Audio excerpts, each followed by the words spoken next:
오늘은 대환란 두 번째입니다. 지난주에는 우리가 왜 대환란이 펼쳐져야 하는지 그 이유에 대해서 공부를 했고, 오늘 두 번째는 대환란 때 적그리스도가 나타날 것이거든요. 그 적그리스도에 관련해서 다뤄보도록 하겠습니다. 다니엘서 7장을 보십시오. 다니엘서 7장을 보십시오. 그 다니엘의 70째 주 환상이죠. 70째 주가 이제 마지막 한 주인데 69주에서 멈췄죠. 예언의 시계가 멈췄습니다.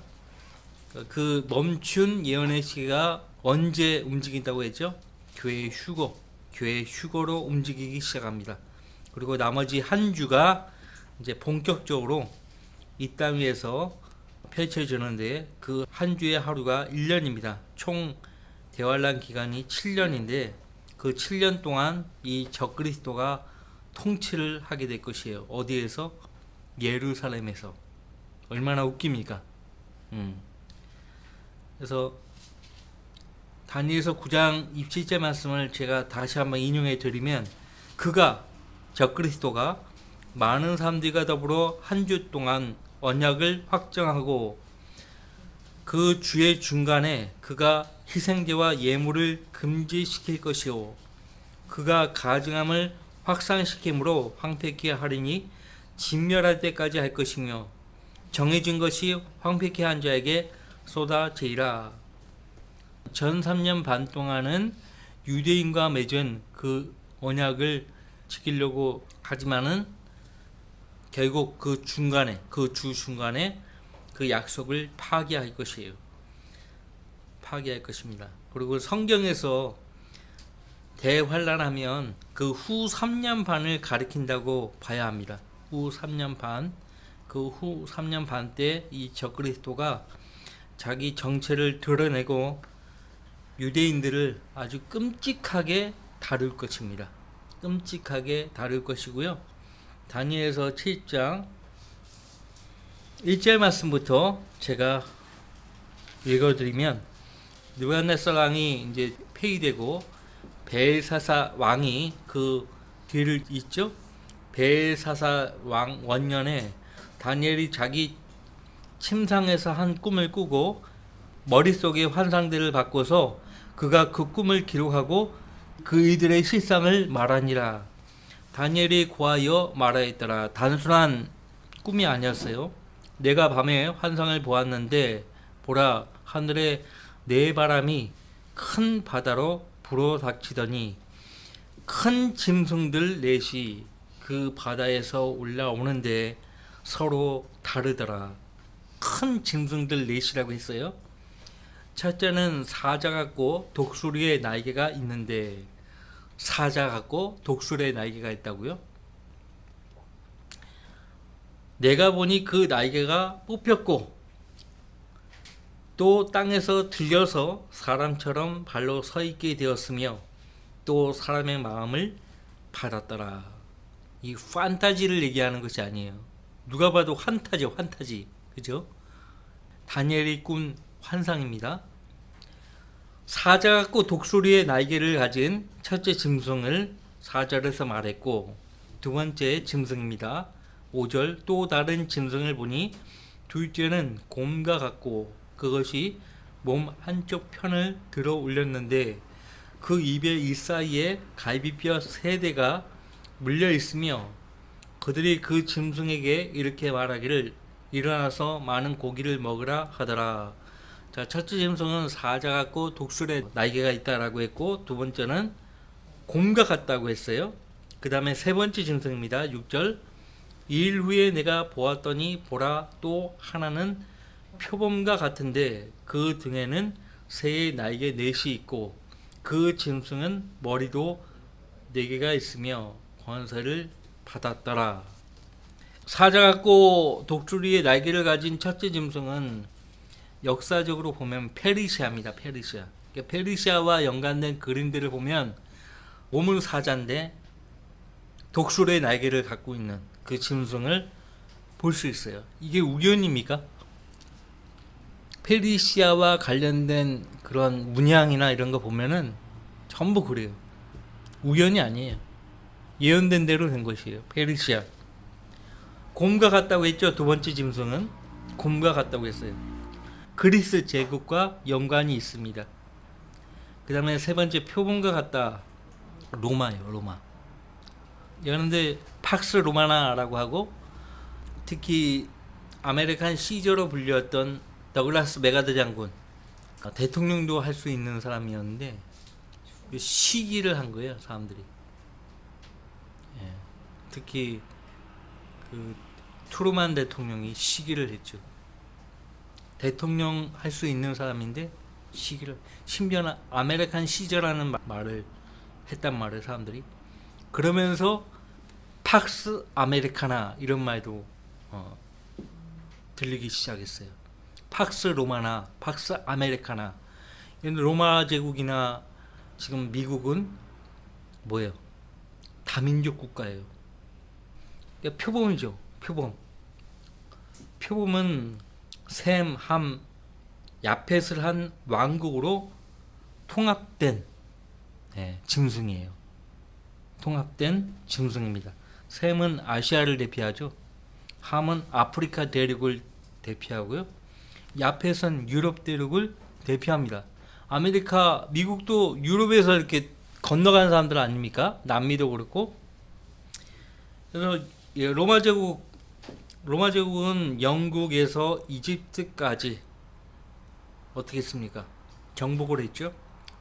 스페인, 유럽을 대표하는 스페인도 바벨론까지, 아시아까지 쭉쭉 뻗어 나간 것을 우리가 볼 수 있어요. 오늘날로 통합으로 알려진 나라는 미국입니다. 그래서 지금 로마는 이제 오늘날 미국을 예표하는 제국이죠. 7절 말씀 보세요. 다 지났어요. 그죠? 페르시아, 그리스, 로마 제국 다 지난 거예요. 이제 2일 후에 내가 밤에 환상들을 보았고 넷째 짐승을 보았는데 두렵고 무서우며 힘이 매우 세고 또 철로 된 큰 이빨을 가졌더라. 그 짐승이 먹고 산산이 부수며 그 나머지는 발로 밟더라. 그 짐승은 먼저 있었던 모든 짐승들과 다르며 또 그 짐승은 10뿔을 가졌더라. 예전에는 유럽 공동체를 많이 이야기를 했어요. 유럽 공동체의 수장이 될 것이다. 적그리스도가. 아니에요. 지금 유럽 공동체 그렇게 힘이 없어요. 유엔이죠. 유엔. 유럽 공동체보다 유엔이 더 파워가 있잖아요. 유엔의 수장이 될 거예요. 적그리스도가. 그래서 그 유엔이 어디에 있습니까? 미국에 있잖아요. 미국에 있단 말이에요. 그러니까 넷째 짐승과 적그리스도 왕국은 밀접한 연관이 있다는 거예요. 7절 말씀을 의하면 넷째 짐승. 8절 내가 그 뿔들을 살펴보았더니 보라 그것들 가운데서 또 다른 작은 뿔이 나오더니 먼저 나온 뿔 3개가 그 앞에서 뿌리채 뽑혔더라. 또 보라 이 뿔에는 사람의 눈 같은 눈이 있고 또 큰 이들을 말하는 입이 있더라. 이 뿔과 연관된 존재가 적그리스도예요. 이제 조금 아시겠죠? 조금 눈에 들어오죠. 그죠? 그러니까 성경은 역사 이상의 책이에요. 성경은 역사 이상의 책이에요. 거대한 뿔은요, 거대한 뿔 나오죠? 거대한 뿔은 알렉산더 대제를 말합니다. 그리고 4개의 뿔들은 알렉산더 대왕이 죽고 나서 그 왕국이 나누어지잖아요. 이집트, 마케도니아, 트라키아, 시리아 이렇게 나누어집니다. 우리가 역사적으로 우리가 보았단 말이에요. 적그리스도의 정체에 대해서 제가 잠깐만 여러분들에게 언급을 했고요. 아까 9장 27절 말씀을 제가 인용해 드렸는데 적그리스도가 나타나서요. 유대인들과 특히 유대인들과 평화 협정을 맺습니다. 평화 협정을 맺는데 이사야서 28장 보세요.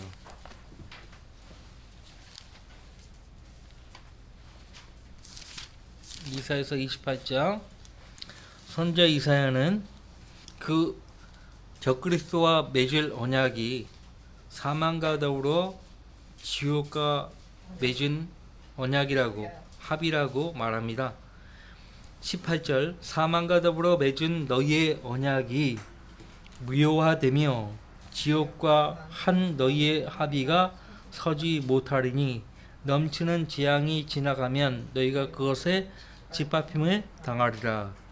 너희가 그것에 짓밟힘을 당하리라. 무슨 말이에요? 적그리스도와 언약을 맺고서 그 적그리스도가 그리스도로 알고 계속 따라가면은 결과적으로 짓밟힘을 당한다 이거예요. 적그리스도에 의해서. 이미 예언된 거예요. 선지자 이사야도 그렇게 예언하고 있어요. 그런데 다니엘서 11장 보세요. 11장 32절. 이 다니엘서가 역사를 잘 모르면 무슨 말을 하는지 모르게 돼 있어요. 다니엘서 11장 거기 32절 말씀 보세요. 32절 또 그가 언약을 거슬러 악하게 행하는 그런 자를 술책으로 파멸시킬 것이나 자기들의 하나님을 아는 백성은 강해져서 임의로 행동하리라. 적그리스도의 실체를 알았던 유대인들이 임의로 행동할 것이라고 말합니다. 언약을 거슬러 악하게 행하는 그런 자를, 여기서 그가 짐승이에요. 짐승. 적그리스도예요. 근데 언약을 거슬러 악하게 행하는 그런 자, 짐승 입장에서 보면은 언약을 맺었는데 그 언약을 거슬러서 악하게 행한단 말이에요. 누가? 유대인이요. 유대인 다가 아니에요. 두 증인 같은 모세와 엘리야가 나타나가지고 탁 이렇게 리드할 거란 말이에요. 인도할 거란 말이에요. 그러면 이제 우리가 속았구나. 응? 우리가 속았구나 할 거란 말이에요. 근데 그 짐승이 이런 유대인들을 술책으로 파멸시킬 것이라 그렇게 말하고 있어요. 술책으로 파멸. 그러니까 유대인들을 파멸시킬 목적으로 적그리스도가 등장하는 거예요. 그걸 모르고 그와 사망과 지옥으로 언약을 맺는 거예요. 합의를 하는 거예요. 그런 그림을 미리부터 보여줬잖아요. 미국 대통령의 준재로 뭐 캠프 데이비드, 거기서 뭐 클린턴 대통령이 피에로 아라파트 수장하고 이스라엘 총리하고 만나게 해가지고 평화 조약을 맺게 한다든지 그런 일이 있었잖아요. 소용없어요. 그건 그림이에요. 그림이라고. 자, 성경에서 적그리스도를 뭐라고 이야기하는가? 양떼를 버려둔 우상 목자라고 스가랴서 11장 17절은 그렇게 말합니다. 양떼를 버려둔 우상 목자. 그러니까 처음에는 유대인들을 대할 때 마치 목자가 양들을 대함 같이 처음에는 그렇게 하더니 본색을 드러내기 시작하는 거예요. 양떼를 버려둔 우상 목자에게 활세. 왜 우상 목자라고 하는가? 나중에는 자기 실체를 드러내면서 형상에 경배하지 않으면 죽이려고 하는 거예요.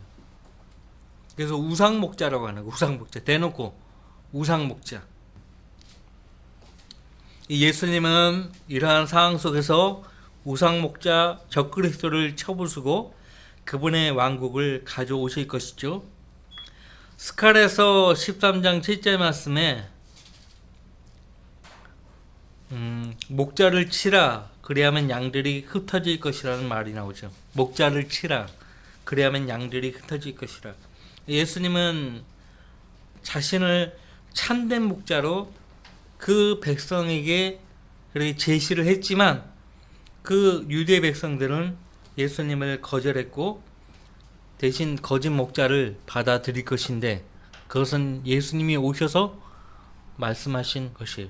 요한복음 5장에 보면 요한복음 5장 보세요.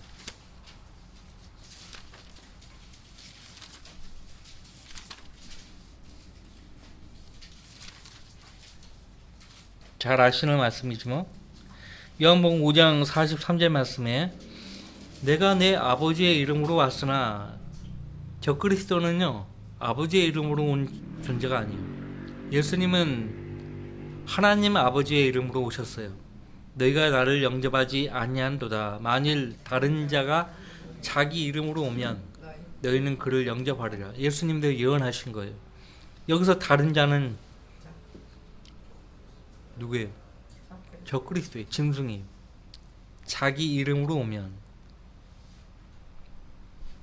우상목자, 그죠? 짐승. 그러니까 예수님을 메시아로 받아들이기를 유대인들은 거부했지만 저 그리스도가 올 때는 그 저 그리스도를 자신들의 메시아로 영접할 것이라는 것이에요. 그래서 이스라엘 백성들을 우상 목자에게로 인도할 수많은 거짓 선자들이 등장을 한다고 예수님도 마태복음 24장 11절 말씀에서 7장 22절 말씀에서는 거짓 선자들을 조심하라고 했어요. 베드로후서 2장에서도 환난 사신이잖아요. 옛날에 거짓 선자들이 있었던 것처럼 마지막 때가 되면 거짓 교사들이 있을 것이라고 그렇게 말했단 말이에요. 예언한 거예요. 그래서 우상목자라는 적그리스도를 따르게 되면 파멸당하는 거예요. 파멸. 그래서 목자 행세를 하는 것이죠. 그런데 예수님은 그들을 위선자라고 말씀하셨어요. 위선자. 그래서 초림 때 상황과 재림 때 상황이 같다고 했죠. 거의 그 98% 일치한데 초림 때에도 이스라엘 백성들을 멸망으로 인도했던 거짓 목자들이 있었죠. 바리새인들, 서기관들, 사두개인들. 대환란 때는 적그리스도를 위해서 예언하는 거짓 선자들이 나타날 거예요. 초림 때와 재림 때가 같은 상황이 된다고요. 적그리스도의 정체에 대해서 우리가 아까 살펴봤었죠. 성경은요 예수님 다음으로 이 적그리스도에 대해서 비중을 많이 다루고 있다는 것을 아셔야 돼요. 그러니까 예수님을 아는 것만큼 적그리스도에 대해서도 아셔야 되는 거예요. 근데 그 적그리스도의 실체를 가리기 위해서요 병기된 성경을 만들어낸 거예요. 병기된 성경은 그걸 가지고는 사탄과 적그리스도의 실체를 알 수가 없어요. 철저하게 가려버린 거예요. 자, 우리가 다니엘서 7장 봤는데 거기에서 작은 뿔이라고 했고 사나운 용모를 한 왕이라고 했고 다니엘서 8장 23절 말씀에 다니엘서 9장 26절 말씀에 장차올 왕이라고 했고 그 다음에 다니엘서 11장 36절 말씀에 사악한 왕이라고 했어요. 다양한 이름으로 성경을 언급하고 있죠. 구약성경에서. 또 신약성경에서는 죄의 사람이라고 말하고 있고 데살로니가 후서 2장에서요. 멸망의 아들, 또 불법의 신비, 또 그 악한 자라고 했어요. 그 악한 자. 요한일서 2장 18절 말씀에서 사도 요한은 적그리스도라고 했고 요한계시록 13장 1절 말씀에 짐승이라고 말하고 있습니다. 적그리스도, 그리스도를 대적하는 자라는 뜻이에요. 모든 면에 있어서 예수 그리스도와 반대되는 거예요. 반대. 자, 제가 하는 말을 잘 들어보세요. 예수님은 위로부터 오셨죠? 위로부터 오셨어요. 적그리스도는 구렁으로부터 올라온 존재예요. 계시록 11장 7절 말씀에 구렁으로부터 온다고 했어요. 두 번째, 그리스도는 자신을 낮추셨죠. 빌립보서 2장 8절 말씀에 따르면. 근데 적그리스도는 데살로니가 후서 2장 4절 말씀에 따르면 자신을 높이는 거예요. 다니엘서에도 계속 자신을 높이는 자로 나와요. 자신을 높인다고요. 많은 적그리스도들이 있다고 했죠. 사도 요한이. 자신을 높이는 자들. 예수님은 자신을 낮췄기 때문에 결과적으로 높임을 받으셨죠. 적그리스도는 불못에 던져지죠. 루시퍼가 반역했을 때 그 마음을 드러냈단 말이에요. 이사야서 14장에 보면 그때 하나님이 그를 어떻게 정죄하셨습니까? 지옥에까지, 지옥의 구렁이까지 끌어내릴 것이라고 말씀하셨어요. 그대로 되는 거예요. 계시록 19장 20절 말씀에 보면 불못에 던져지는 거예요. 예수님은 아버지 하나님의 뜻을 행하기 위해서 오셨지만 적그리스도는 자기 자신의 뜻을 행하러 옵니다. 여러분들 그 다니엘서 11장 보세요. 다니엘서에는 이 적그리스도와 연관된 말씀들이 특히 자기를 높이고 자기 뜻대로 하고 이런 말씀이 많이 나오죠. 거기 2장 다니엘서 11장 펼쳤으니까요. 20절 말씀부터 보면 그러면 그 왕국의 영화 속에서 세금을 거두는 자가 적그리스도 앞으로 오는 짐승은요. 세금을 거두는 자예요. 세금을 거두는 자. 세금을 거두는 자가 그의 자리에 서게 될 것이나 그는 멸출이 못되어 분노함이나 전쟁도 없이 멸망하게 되리라.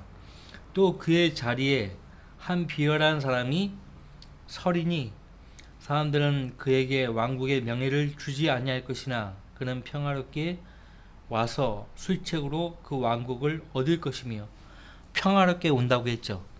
그러니까 이 짐승, 이 적그리스도가 교황이에요. 교황. 교황은 항상 평화를 말해요. 22절 넘쳐나는 군대로 그들이 그 앞에 넘쳐 흐르게 될 것이나 멸망하게 되리니 정령 언약의 통치하도 그렇게 되리라. 그와 연명이 체결된 후에 그는 거짓되이 행할 것이나 이는 그가 올라와서 적은 백성으로 강하게 될 것입니다. 그가 평화롭게 평화를 말하는 자들을 경계하셔야 돼요. 모슬렘, 그 모슬렘의 선지자가 누구예요? 마흐메트. 평화를 말하잖아요. 평화의 종교라고 하잖아요. 교황도 평화를 말하죠. 그가 평화롭게 그 지방의 가장 기름진 곳까지 들어가서 그의 조상들이나 그의 조상의 조상들까지도 하지 않았던 짓을 할 것이요. 조상들. 그러니까 이 짐승이요. 유대인이에요. 그는 전리품과 약탈물과 재물들을 그들 가운데 흩을 것이며 또 그가 얼마 동안 요새를 공략할 음모를 미리 꾸미리라 그렇게 말하고 있죠. 세금을 거두는 자라고 말했고 거기 36절 말씀 보세요. 같이 읽어봐요. 그 왕이 자기 뜻대로 행하고 자신을 높일 것이요 자기 모든 신보다 자기를 높이고 신들의 하나님을 거슬러 이상한 이들을 말할 것이며 그 분노가 마칠 때까지 번성하리니 이는 작정된 일이 이루어질 것입니다. 또 그는 자기 조상들의 하나님이나 여자들의 원하는 바를 개의치 않으며 또 아무 신도 개의치 아니할 것이니 이는 그가 모든 것보다 자신을 높일 것입니다. 적그리스도예요. 그는 자기 조상들의 하나님이나 자기 조상들의 하나님에 개의치 않는다는 거예요. 그러니까 유대인이에요. 적그리스도가. 그 다음에 여자들의 원하는 바를 개의치 않으며 동성애자예요. 동성애자. 아무 신도 개의치 아니할 것이니 이는 그가 모든 것보다 자신을 높일 것입니다. 자신을 높여요. 그래서 마귀 편에 선 사람의 특징은 뭐냐면요. 자기 멋대로 하는 거예요. 자기가 원하는 대로 하는 거예요. 하나님 말씀의 규제를 받지 않기 때문에 자기 멋대로 하는 거예요. 자, 그리스도인들은 항상 하나님 명령에 순종하죠. 하나님 명령에 따라 생각하고 행동하죠. 근데 마귀 편에 선 사람들은 그렇지 않는 것이에요. 예수님은 구원하기 위해서 오셨지만 적그리스도는 파멸시키기 위해서 온 거예요. 멸망. 아폴론, 아발론. 파괴하는 자, 멸망시키는 자, 그런 뜻이죠. 예수님은 선한 목자이지만 우리가 스가랴서 11장에서 봤던 것처럼 우상 목자예요. 적그리스도는 우상 목자예요. 예수님은 참 포도나무지만 적그리스도는 땅에서 나온 포도나무예요. 그래서 예수님께서 그 진노의 포도즙 틀에 넣어서 밟으신다고 말씀하고 있잖아요. 예수님은 진리이지만 적그리스도는 거짓이에요. 예수님은 거룩한 분이지만 적그리스도는 불법을 행하는 자예요. 불법을 행하는 자. 악인이라고 그렇게 말합니다. 악인. 자, 예수님은 경건의 신비를 통해서 이 세상에 오신 하나님이지만 적그리스도는 불법의 신비를 통해서 육체로 나타난 사탄이에요. 몸을 입고 나타난 사탄이라고. 사탄은 누군가에게 들어가는 거예요. 누군가에게. 유다 이스카리ot에게 들어갔잖아요. 그죠? 그러니까 교황에게 들어가는 거예요. 교황은 자기를 그리스도의 제자라고 말하잖아요. 이게 우연이 아니라니까요. 그리스도의 대리자, 그리스도의 제자. 우연이 아니에요. 유다 이스카리ot도 예수님의 제자 아닙니까? 우연이 아니에요. 그러니까 성경을 알면은 다 보는 거예요. 말씀으로. 성경에서 이 적그리스도의 모형을 보여줬죠. 카인과 같이 되지 말라고 했죠. 유형적으로 뱀의 후손이죠. 악한 자에게 속했고 요한일서 3장 12절 말씀에 살인자라고 했어요. 살인자. 님롯이 나오죠. 님롯의 뜻은 반역자란 뜻이에요. 아담의 13대 손이에요. 님롯이. 아담의 13대 손. 성경에서 13은 마귀와 관련이 있어요. 마귀와 관련이 있다고요. 님롯은 인간을 영화롭게 하는 통합된 연합국가를 창설한 사람이에요. 창세기 10장에 가면요. 함의 후손인 님롯은 카인처럼 하나님의 저주를 받은 것입니다. 이 님롯이요. 표범이라는 단어에서 파생되었대요. 표범. 이 우연이 아니에요. 파라오도 적그리스도를 예표하는 인물이죠. 왜? 이스라엘 백성을 박해했잖아요. 계시록 12장에 보면 큰 용이, 예뱀 큰 용이 이스라엘을 박해하는 것을 우리가 보게 돼요. 그죠? 요한계시록에서 사탄이 용으로 불리듯 파라오도 에스겔서 29장 3절 말씀에서 용으로 불립니다. 계시록 11장의 재앙이 그 용에게 내려졌음을 우리가 보게 되죠. 발락도 적그리스도를 예표하는 인물이에요. 시폴의 아들 발락. 이스라엘 백성들을 저주하려고 하잖아요. 그 저주할 목적으로 시리아의 한 선지자, 거짓 선지자죠. 발라함을 매수하잖아요. 민수기서 22장부터 25장에 잘 나오죠. 그래서 이스라엘이 하나님으로부터 저주를 받게 할 목적으로 그들을 타락을 시켰는데 바알을 숭배하도록, 음란하게 숭배하도록 유혹을 했고요. 그래서 바알 숭배로 재앙을 당해서 제거당한 유대인들이 상당수 있었죠. 그러니까 발락이 고용한 선지자가 발람이듯 짐승이 고용한 거짓 선지자들이 대환란 때 활동할 것이라는 것이. 그죠? 시스라가 나오죠. 재판관기 시스라. 이방의 군대 대장이에요. 무기토골짜기에서 펼쳐지는 아마겟돈 전쟁에서 적그리스도가 패배할 동일한 장소에서 시스라도 패배를 하죠. 그와 싸우는 바락은 예수님의 모형으로 언급되죠. 자, 이 싸움에 대해서 성경은 별들이 자기들의 길에서 그를 대적하여 하늘에서 싸웠다라고 그렇게 묘사를 하고 있습니다. 시스라가 머리를 맞아 죽잖아요. 근데 창세기 3장 15절 말씀에 그네의 씨는 너의 머리를 부술 것이오 라고 있잖아요. 재림 때 적그리스도의 운명을 시스라를 통해서 보여주는 거예요. 그림이에요. 그림. 아비멜렉이 나오죠. 재판관기 9장 23절 말씀에 반역자예요. 반역자. 예수님께 반역하는 적그리스도를 보여주는 인물입니다. 그 역시 시스라와 같이 머리를 맞아 죽어요. 구원의 투구를 써야 돼요. 아시겠어요? 네. 자, 압살롬도 적그리스도를 예표하는 인물입니다. 평화를 가장한 적그리스도의 모형입니다. 그도 적그리스도와 똑같은 방법으로 왕국을 획득하죠. 아버지의 왕국을 획득합니다. 그 용모를 보세요. 용모가 매우 수려하고 아름다웠다라고 말씀하고 있어요.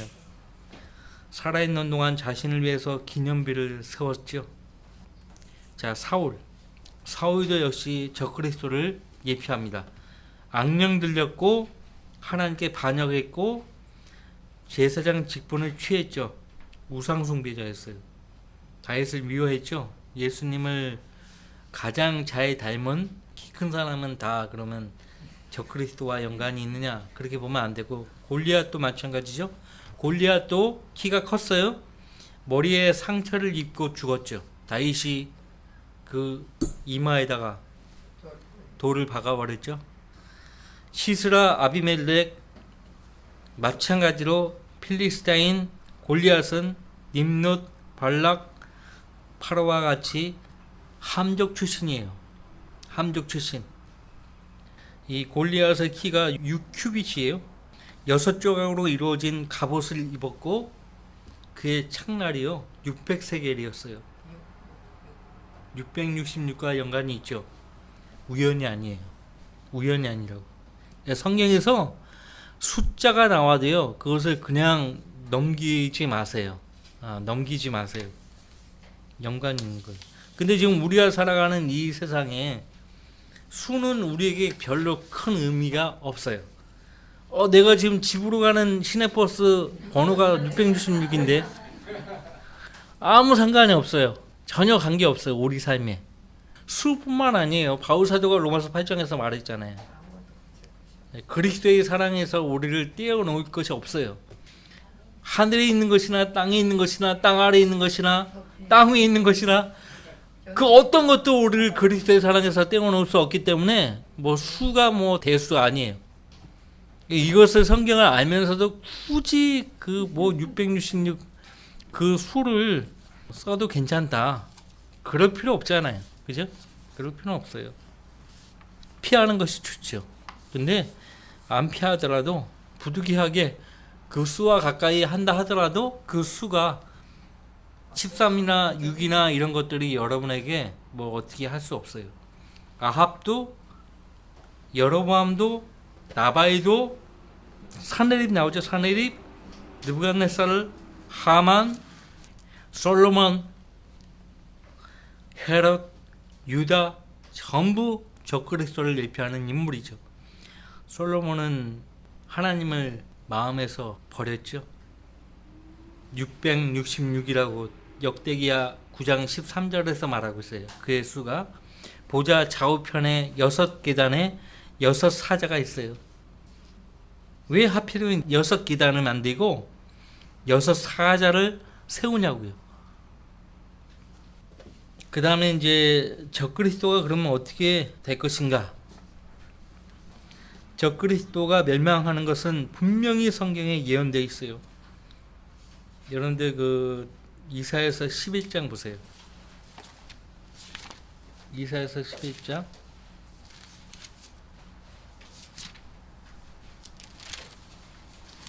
4절. 이사야서 11장 4절.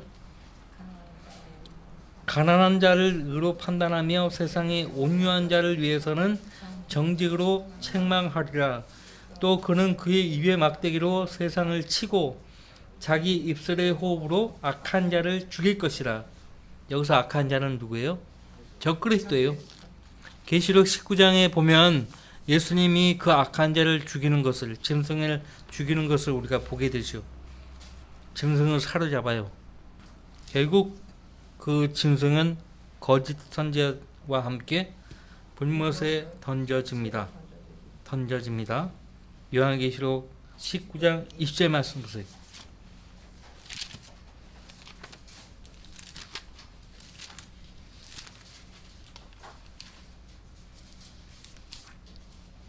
요한계시록 19장 20절 19절부터 또 내가 보니 그 짐승과 땅의 왕들과 그들의 군대가 그 말 탄 분과 그의 군대에 대적하여 전쟁을 하려고 다 함께 모였더라.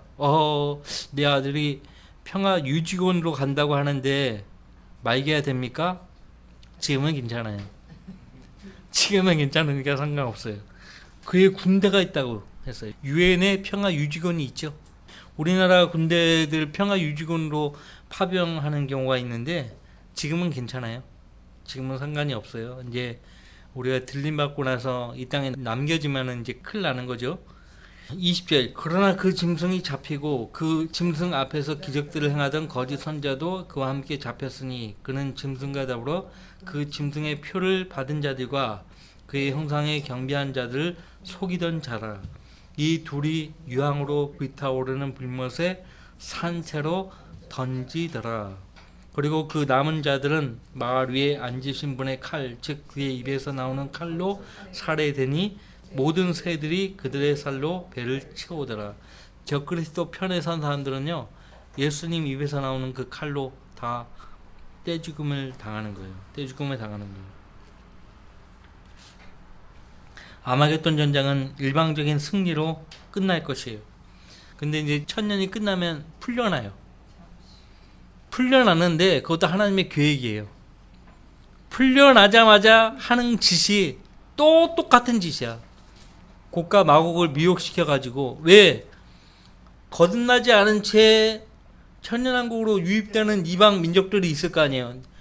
겉으로는 예수님 앞에서 경배 드린다 하고 뭐 아부하고 그렇게 살기 위해서 그렇게 하겠죠. 근데 예수님 모르겠어요? 그들 속은요, 예수님을 미워하는 거예요. 살기 위해서 따르는 것 뿐이지 미워하는 거예요. 그러니까 불만을 갖고 있던 자들이 사탄이 천년 뒤에 풀려나면 그 사탄의 미혹당해서 예수님을 대적하다가 결국 불못에 던져지게 되는 신세를 얻는 것이죠. 이게 거듭나지 않은 사람들은요, 항상 시한폭탄이에요. 시한폭탄. 교회 안에서 거듭난 채 하다가 결국 문제를 일으키고 떠나잖아요. 자꾸 말씀을 듣고 교제를 통해서요, 내 안에 있는 그 육신적인 요소들을 다 떼내버려야 돼요. 묵은 누룩을 제거해야 돼요. 자, 기도합시다.